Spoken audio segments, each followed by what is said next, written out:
0.10 mark for each unattempted question beyond the first 8 unattempted questions, right? So इसका ध्यान आप रखना ध्यान से, ज़्यादा आप questions छोड़ नहीं सकते, so be very very careful. कई बार ओवर कॉन्फिडेंट तो फिर भी is not a major problem, आपका कॉन्फिडेंस डिप कर गया वो बहुत बड़ी समस्या की बात हो जाती है, फिर उसका कैस्केडिंग इफेक्ट पड़ता है. सबसे पहले इंटेंट वाला जो ओवरऑल पोएम की होलिस्टिक अंडरस्टैंडिंग पर ड्रिवन क्वेश्चन है उसको पहले सॉल्व कर लीजिए, क्योंकि वो फिर भी मैनेज हो जाता है. फिर भी आपको लगता है कि नहीं यार ये मेरे बस की नहीं है, इट्स टू टेक्निकल, तो आप पोएम छोड़ भी सकते हैं. आप कोई एक ऐसा सोल्यूशन दे दें जो है तो बहुत आइडियलिस्टिक, बट आप रियल लाइफ में उसको इम्प्लीमेंट नहीं कर सकते, it can not function as the right answer.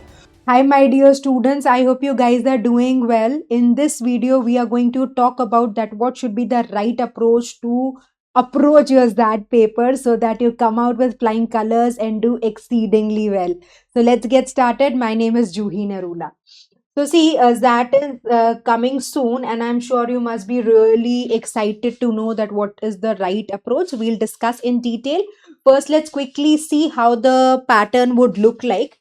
So there are two major sections in that exam. So if you have been preparing well, you must be already knowing it. We are quickly going to take a look at the important pointers once again so that you can apply the strategies that we are going to discuss later in an effective way. So see, the part 1 includes decision making, verbal ability and logical reasoning, जिसको VALR भी बोलते हैं, quantitative aptitude and data interpretation. और part 2 जो होता है वो आपका general knowledge का section रहता है. It is a well known fact that it's a computer based test. तो जो overall duration रहती है that is 180 minutes. So part 1 को करने के लिए आपको 170 minutes मिलेंगे, GK को करने के लिए आपको 10 मिनट ही मिलते हैं. So the number of questions that are expected would be 95. Total marks are also 95. So you get 5 answer choices. CAT में 4 options रहते हैं, यहाँ पे 5 options रहते हैं. तो marking scheme कैसे रहती है? If you mark the answer correctly, you'll get +1. You'll get minus 0.25 for incorrect answer. So yes, there is negative marking. Or 0.10 minus 0.10 mark for each unattempted question beyond the first 8 unattempted questions, right? So इसका ध्यान आप रखना ध्यान से, ज़्यादा आप questions छोड़ नहीं सकते, so be very very careful. जो GK section होता है उसमें कोई negative marking नहीं होती, right? तो अगर हम डिस्ट्रीब्यूशन देखें, VALR में 26 क्वेश्चंस हैं, डिसीजन मेकिंग के 21 हैं, QA एंड डेटा इंटरप्रिटेशन के 28 हैं, GK के 20 सवाल रहते हैं जिनको आपको 10 मिनट में खत्म करना होता है. तो 95 questions are asked and the time provided is 180 minutes. तो जब आपको अपना पूरा टाइम का पता रहेगा कि कितना टाइम अलॉटेड है, तो हमारी जो स्ट्रैटेजी मेकिंग है वो डिवाइस करने में हमें आसानी रहेगी. So I've already told you the marking scheme: +1 for the right answer, minus 0.25 for the incorrect answer, and after 8 unattempted questions, you will be deducted minus 0.10 if you leave the question unanswered. So keep this in mind. देखिए idea ये है कि ज़ैट के जो paper setters हैं वो चाहते हैं कि आप क्वेश्चंस अटेम्प्ट करें, राइट? तो इंटेलिजेंटली अटेम्प्ट करें, ऐसा नहीं है कि जो आपको लगता है आपके बस का नहीं आप उसमें भी अड़ रहे हैं, but we wise in selecting the right questions and attempting the ones that you find doable, right? So GK section की कोई नेगेटिव मार्किंग नहीं रहती, तो आपकी जो ओवरऑल परसेंटाइल है उसमें इसका कंट्रीब्यूशन नहीं रहता, राइट? बट जब आपका इंटरव्यूज होते हैं या सिलेक्शन प्रोसेस होता है तब जीके के मार्क्स काउंट होते हैं, तो आप बिल्कुल इग्नोर नहीं कर सकते इस सेक्शन को, right? Now if you proceed further then how should we strategically approach the paper? So first important thing is कि आप हर सेक्शन को एटलीस्ट 30 मिनट्स तो डेडिकेट करिए. कई बार क्या होता है कि हम टाइम का जो डिस्ट्रीब्यूशन है वो इफेक्टिवली और वाइजली कर ही नहीं पाते, तो कोई ऐसा सेक्शन हो सकता है कि आपका कंप्लीटली मिस आउट हो जाए, तो आप उस सेक्शन की सेक्शनल कट ऑफ भी क्रैक नहीं कर पाएंगे, and that we would not want at all, right? तो स्ट्रैटेजिकली एटलीस्ट 30 मिनट्स आप पर सेक्शन जरूर अलॉट करिए. इससे क्या होगा कि आपका जो इंडिविजुअल कट ऑफ है ईच सेक्शन का वो पार हो जाएगा और ओवरऑल आपके सिलेक्शन प्रोसेस में कोई बाधा नहीं आएगी, राइट। से फॉर एग्जांपल आपने पूरा क्वांटिटेटिव एप्टीट्यूड डीआई का अनएक्सपेक्टेडली ज्यादा टाइम दे दिया और बाकी दो सेक्शंस में जिसमें डुएबल क्वेश्चन से आप कर ही नहीं पाए, that is not a wise thing to do.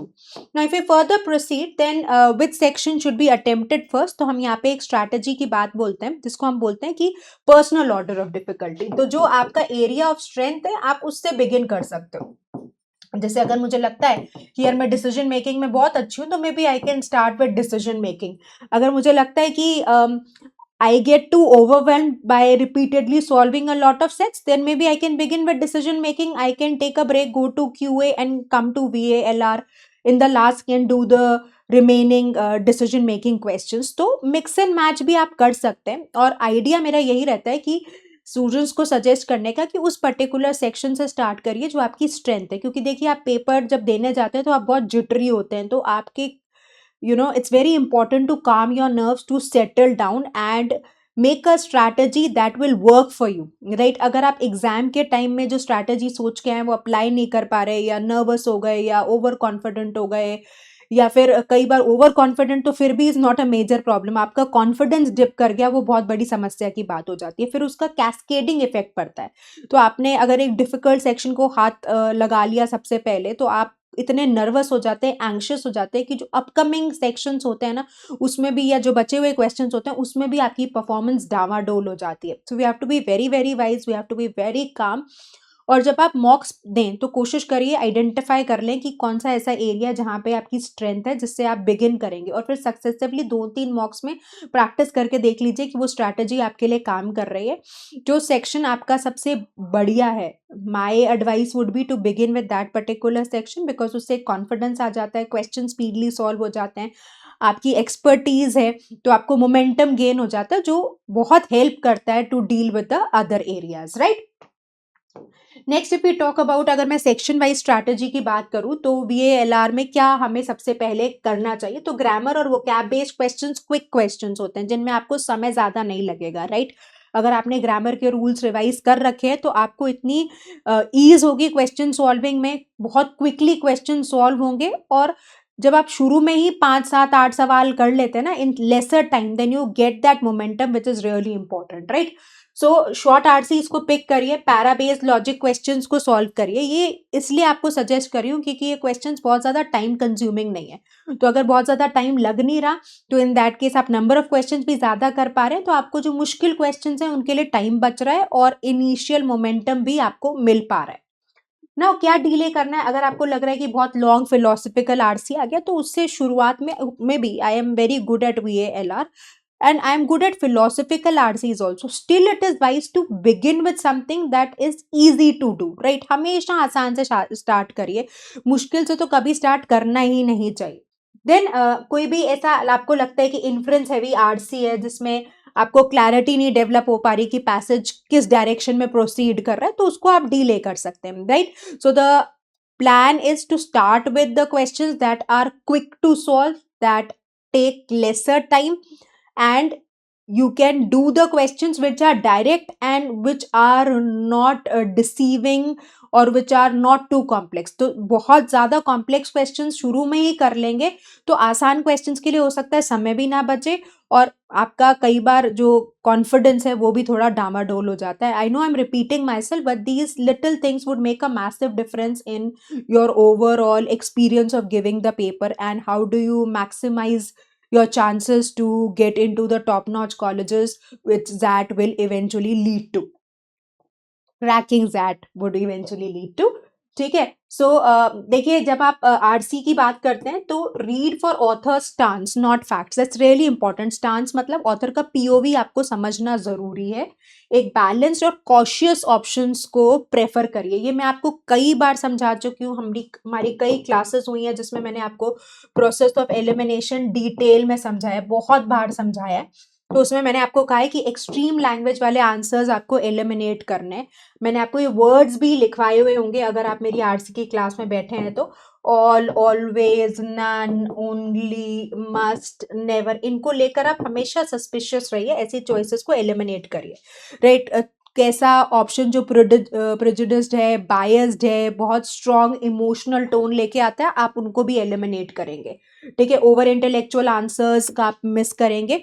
और अगर आपको लगता है कि यार पोएम्स तो मेरे के समझ से परे हैं, मेरे को बहुत ओवरवेलमिंग लगती हैं, मैं नहीं समझ पे आ रहा कि ओवरऑल इंटेंट क्या है, तो पोएम में बेसिकली दो तरीके के क्वेश्चंस आते हैं। एक जो ओवरऑल इंटेंट या अंडरस्टैंडिंग पे बेस्ड होता है, जो ओवरऑल टोन या मूड समझाने की पूछने की कोशिश करते हैं, और एक स्पेसिफिक क्वेश्चंस होता है। तो मुझे हमेशा ये लगता है, स्टूडेंट्स को मेरा यही सजेशन रहता है कि आप सबसे पहले इंटेंट वाला जो ओवरऑल पोएम की होलिस्टिक अंडरस्टैंडिंग पर ड्रिवन क्वेश्चन है उसको पहले सॉल्व कर लीजिए, क्योंकि वो फिर भी मैनेज हो जाता है। फिर भी आपको लगता है कि नहीं यार ये मेरे बस की नहीं है, इट्स टू टेक्निकल, तो आप पोएम छोड़ भी सकते हैं।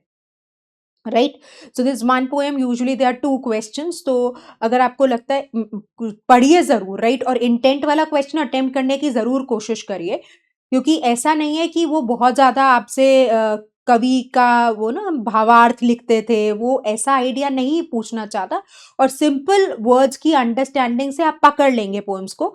फिर भी आपको लगता है कि एक क्वेश्चन बहुत ट्रिकी हो रहा है, तो दोनों करना जबरदस्ती नहीं है, तो कोई ईगो बैटल लाने की जरूरत नहीं है, यार मेरे को पोएम अच्छे से इन द ओवरऑल मूड समझ में आ गई है, but then I am still not able to crack the intent question, why is it that happening to me. I will definitely try to get into that particular question, so don't have that ego hassle unnecessarily, right? तो passages कई बार difficult to read होते हैं, but questions doable हैं, इतने खास मुश्किल questions पूछे नहीं जाते। ये आप ध्यान रखेंगे। आप कैट और जैट में एक बहुत बड़ा अंतर आता है कि कैट की जो क्वेश्चन लैंग्वेज है वो ट्रिकी होती है, बट जैट के जो क्वेश्चंस होते हैं वो ज़्यादा सिंप्लीफाइड होते हैं, इजी टू डिकोड होते हैं, राइट? तो ऐसा मत करिएगा कि आपने क्वेश्चंस को पढ़ा ही नहीं और पैसेज को देख के बहुत डगमगा गए। वहां पे थोड़ा सा रैशनल रखिएगा और हमेशा खुद को कन्विंस करिए कि ultimately it's the test of logic and I have to keep that in my mind, right? तो जब डिसीजन मेकिंग की बात करते हैं, ये मैंने आपको एक सेशन भी लिया हुआ है, जो बच्चे बैचेस में थे उनके लिए क्लास भी ली थी। यूट्यूब पे भी एक क्लास है, उसमें मैंने आपको सजेस्ट किया था कि जब आप डिसीजन मेकिंग का आंसर पिक करते हैं तो उस आंसर चॉइस को पिक करेंगे जो ज़्यादा एथिकल आंसर चॉइस है, राइट, जो प्रैक्टिकल है, फीजिबिलिटी होना ज़रूरी है, राइट। अगर आप कोई ऐसी आंसर चॉइस पिक करते हैं जो आइडियलिस्टिक है बट प्रैक्टिकली आप उसको अप्लाई नहीं कर सकते, फिर then that's not a wise thing to do. जहाँ पे मैक्सिमम स्टेक होल्डर्स का बेनिफिट होता हो, मिनिमम हार्म पहुंचता हो किसी भी पार्टी को, जो एक्सट्रीम मेजर्स हैं जिसमें आप पनिशमेंट बोल देते हैं या नौकरी से निकाल देना बोलते हैं, इस तरीके के आंसर चॉइसेस को प्रेफर नहीं किया जाता, right. We are wanting an answer that gives us a solution to that particular problem. तो कई आंसर चॉइसेस ऐसा बोलती है the person should not do anything, you are never going to pick those answer choices, right. या अगर किसी से गलती हो गई तो उसको कंपनी से निकाल दो। No such answer choices are extreme, क्योंकि उसमें कोई आउटकम नहीं निकल रहा ना, समस्या का समाधान नहीं हो रहा। तो आपको इसका ध्यान रखना है कि you have to come to the answer choice which gives you the wise remedy to be out of that particular challenge, right. So कोई हीरोइज्म नहीं दिखाना, राइट, कोई पर्सनल इमोशंस को नहीं लाना, पनिशमेंट बेस्ड थिंकिंग नहीं रखनी, शॉर्टकट्स नहीं लगाने। तो जितना एथिकल, प्रैक्टिकल, फीजिबल, सारी स्टेक होल्डर्स को बेनिफिट करता हुआ आंसर हो वो आप पिक करेंगे, ठीक है। उसके बाद एलिमिनेशन फ्रेमवर्क इंपॉर्टेंट रहता है, जैसा मैंने आपको अभी सिखाया। Emotionally bias answer choices, punitive without process, आप हायरार्की को नहीं क्रॉस कर सकते। मतलब अगर आपको कोई समस्या आती है और आपको एक ऐसा ऑप्शन बोला जाता है कि आप अपने मैनेजर से मत डिस्कस करो, आप जाके सीधा सीईओ से बात कर लो, तो ये this not the wise way to communicate, right. So you can not break that particular chain. तो लॉन्ग टर्म इम्पैक्ट आप इग्नोर कर रहे हैं, शॉर्ट टर्म बेनिफिट देख रहे हैं या पर्सनल बेनिफिट को प्रेफरेंस दे रहे हैं, तो ऐसा ना करें, ठीक है। अनरियलिस्टिक या अथॉरिटेरियन मैंने आपको कहा ही। और उसके बाद कोई भी एक पार्टी को अनफेयरली फेवर करना वो भी नहीं चाहिए। तो उनको ऐसे लोग चाहिए जिनको अगर एक रियल लाइफ सिचुएशन दी जा रही है तो बहुत वाइजली वो सिचुएशन को नेविगेट करेंगे, सबका भला सोचेंगे, पर्सनल बायस को साइड में रखेंगे, पर्सनल एडवांटेज को साइड में रखेंगे और बिल्कुल एथिक्स की मूर्ति बनते हुए, राइट, सबसे वाइज आंसर चॉइस को पिक करेंगे। Now if we further proceed, then अगर आप कौन से ऑप्शंस को प्रेफरेंस देंगे, जो प्रोसेस को फॉलो करते हैं, जो सारे स्टेक होल्डर्स के इंटरेस्ट को बेनिफिट करते हैं, जो मैंने आपको अभी समझाया, आर इम्प्लीमेंटेबल। तो फीजिबिलिटी, प्रैक्टिकलिटी बहुत इंपॉर्टेंट है। आप कोई एक ऐसा सोल्यूशन दे दें जो है तो बहुत आइडियलिस्टिक, बट आप रियल लाइफ में उसको इम्प्लीमेंट नहीं कर सकते, it can not function as the right answer. और एक्सट्रीम आंसर्स को अवॉइड करेंगे, जो कहते हो कि किसी को कंपनी से निकाल दो, रेजिग्नेशन ले लो, right. So such answer choices are usually not appreciated, ठीक है। जैसे मैंने आपको बोला, इमीडिएटली टर्मिनेट कर दो, कंप्लीटली बैन कर दो, फुली इग्नोर कर दो। यहाँ पे भी एक्सट्रीमिटी को हम कहीं भी देखिए, for that matter, right, extremes में रहना is not a wise thing to do, right. जितना बैलेंस्ड कंपोज्ड आप रहेंगे, उतना आप हर जगह अच्छा करेंगे, और डिसीजन मेकिंग में तो खासकर अच्छा करेंगे, ठीक है। चलिए, so when we talk about the QA/DI section, your focus should be more on arithmetic. कोई ऐसा ट्रिकी क्वेश्चन है ट्रिग्नोमेट्री का, तो उसको अवॉइड करिए। कोई भी आपको क्वेश्चन लगता है कि भाई बहुत ज़्यादा अनएक्सपेक्टेडली ज़्यादा टाइम ले रहा है और मेरे से लॉजिक भी नहीं बिल्ड हो रहा, तो ऐसे क्वेश्चन को छोड़ दीजिए, राइट। ईगो नहीं है कि भाई मैंने तो पढ़ लिया ट्रिग्नोमेट्री, अब तो कोई भी क्वेश्चन आ जाए, मैं तो बॉस हूँ, मैं तो सुपर हीरो हूँ, मैं तो शक्तिमान हूँ, मैं तो क्वेश्चन करके ही छोड़ूंगा। ऐसी अप्रोच नहीं काम करती। अगर लॉजिक नहीं स्ट्राइक कर रहा, leave that question rather than wasting 2-3 minutes and still solving it incorrectly or still not able to reach to the right answer। वो जो 2-3 मिनट थे उसमें हो सकता है आप 2 क्वेश्चंस निकाल लेते, तो वाइजली काम करिए, राइट। रैशनल मत छोड़िए। ये टेस्ट टेकिंग स्ट्रैटेजीज बहुत इंपॉर्टेंट पार्ट है पेपर को क्रैक करने का। So we might be good at concepts, but until and unless we are wise in our selection of the questions, wise in our approach to deal with the overall paper effectively, it will not give us any benefit, right? सो आप percentage ratio questions पे focus कर सकते हैं, right. आपकी attempt strategy क्या रहनी चाहिए कि भाई सारे क्वेश्चंस को मैंने स्कैन कर लिया, अब मेरे को दिख गए हैं मेरे गो टू क्वेश्चंस क्या हैं। अब उसमें अर्थमेटिक है, एल्जेब्रा है, नंबर्स हैं, फैमिलियर DI सेट्स हैं, तो आपने गो टू क्वेश्चंस आइडेंटिफाई कर लीजिए, राइट। अब आपने इतनी पढ़ाई कर ली है, आप शुरू से मैथ्स सीखते आ रहे हैं, क्वांटिटेटिव एप्टीट्यूड में, कैट में भी बहुत सारे टॉपिक्स रहते हैं, ये सब कुछ ही पढ़ाया जाता है आपको।